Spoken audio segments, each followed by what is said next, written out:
Can you explain a little bit more, like, especially for people that might not be familiar with how replicated security is going to work? Like, what is that proposal all about?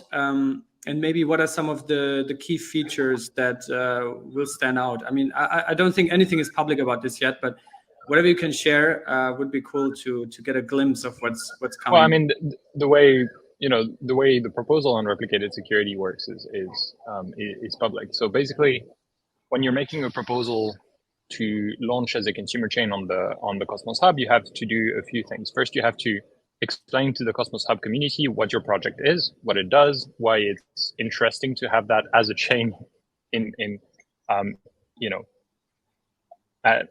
from a general point of view, but also how it's going to work with the hub and how potentially it's going to participate in the hub's economic zone. And you have to propose what we call a security agreement.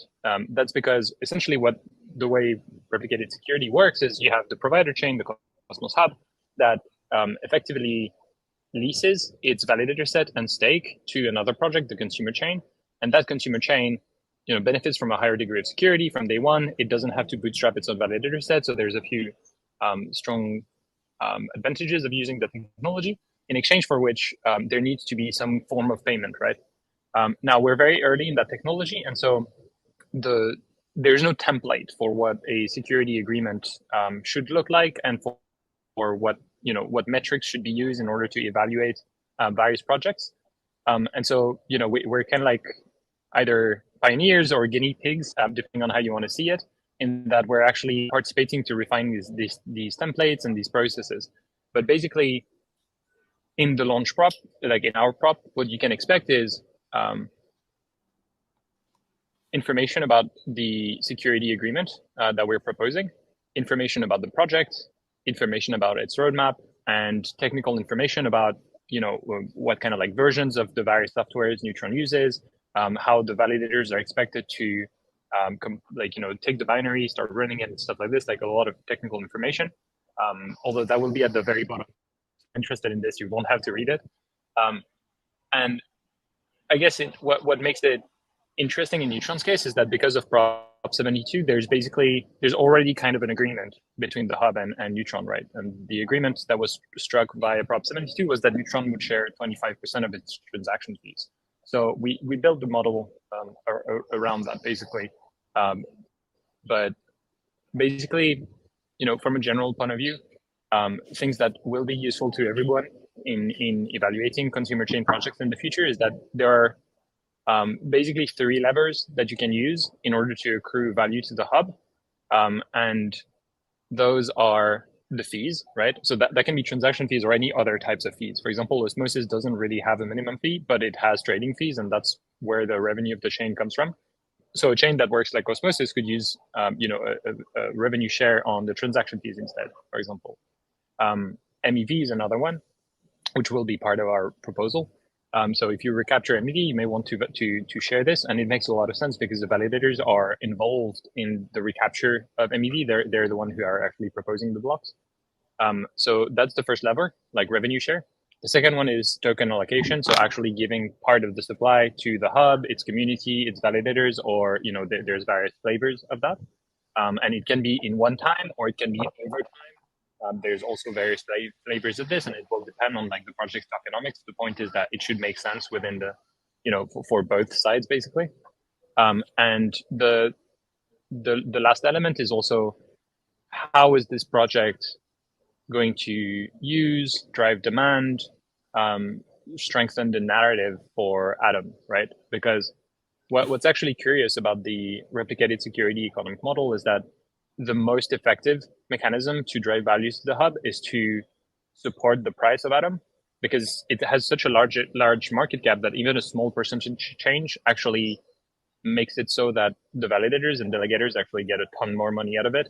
And so I think like in the long term, we should be aiming for projects that are going to be successful and large enough in scope that they can support themselves based on fees themselves. That being said, in the short term, it's a bit unrealistic to think that transaction fees are going to cover every validator's expense 100%, because it takes time for projects to actually ramp up in in the number of transactions that are being done and that kind of stuff.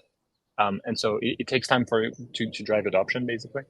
And so there are kind of like other mechanisms that can be used. The other last element, which I think is kind of interesting to have in mind, is the validator and delegators actually don't have the same risk reward profile, basically.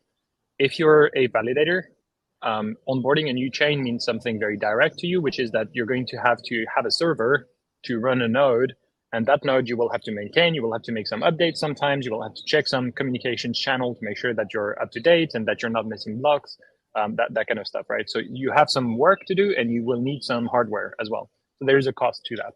Onboarding a chain to replicated security, depending on how you run your validator, may cost you from $100 to $600 on average. It's like we could definitely use better research on how much it costs to run a validator for the Cosmos Hub, and especially in that context of replicated security. Unfortunately, we don't have very deep research in this yet.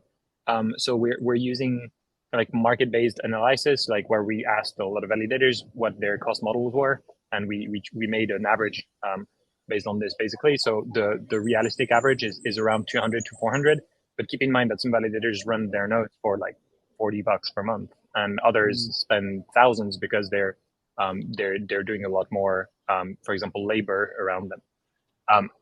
So yeah, if you're a validator, you have a cost associated with launching a new chain, and then you have the revenue that you're going to get, right? So the transaction fees, the token allocation, the atom appreciation, all of this can drive value to you, basically. And so you have to make kind of like a cost to revenue, cost to reward kind of analysis.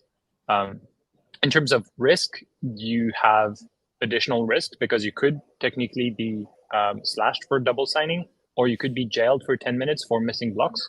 Although the important thing to note here, both for delegators and validators, is that the latest update to replicated security, which is available on the forum, actually softened these requirements a lot. So, for example, if you double sign on a consumer chain, you won't get slashed automatically like you would on the hub. For you to be slashed, there will need to be a specific type of proposal on the hub, and the hub community will have to vote that, yes, okay, I can see the proof. This is correct. This is not the consumer chain being malicious and trying to slash the validators. This is actually that the validators made a mistake or acted maliciously in some cases, but that is very rare. But like you will have the proof, and then from there on you can vote that like yes, they should be sanctioned because they may misperform. So the risk there is quite low. In practice, it doesn't happen often, and if it does happen, the consumer chain can't slash you directly. We will have to make a proposal on the Cosmos Hub, and then there's jailing. So if you miss blocks on any Cosmos chain, after a while the chain is like, you're not doing your job, so I'm gonna prevent you from having rewards for 10 minutes.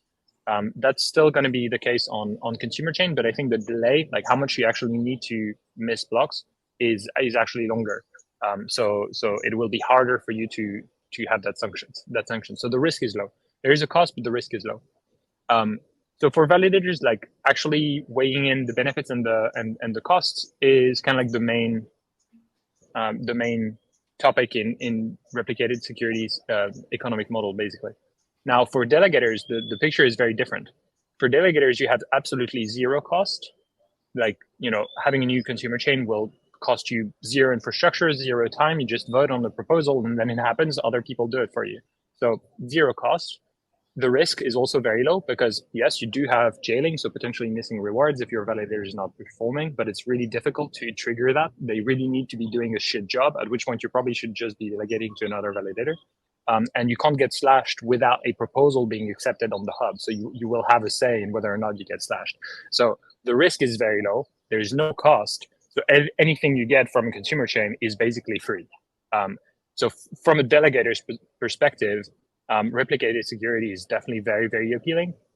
There's very little reasons why you wouldn't want a reasonably good project to be launched. For validators, it's a bit more complex. You would have to vet the project a little bit more to make sure that it actually makes sense for you to essentially invest your time and money and infrastructure in running this chain, because you know that it has a strong chance of being successful. So overall, I think the right approach here is, we want the technologies roll out to be successful. replicated security, if it is to become a strong feature of the Cosmos Hub, needs to have a good story for its go-to-market. There need to be at least a few projects that are like high potential projects that launch on it, and it's even more important that these projects are high quality because it has a cost for the validators, and so we should take that into account and not put undue pressure on them, basically. Yeah.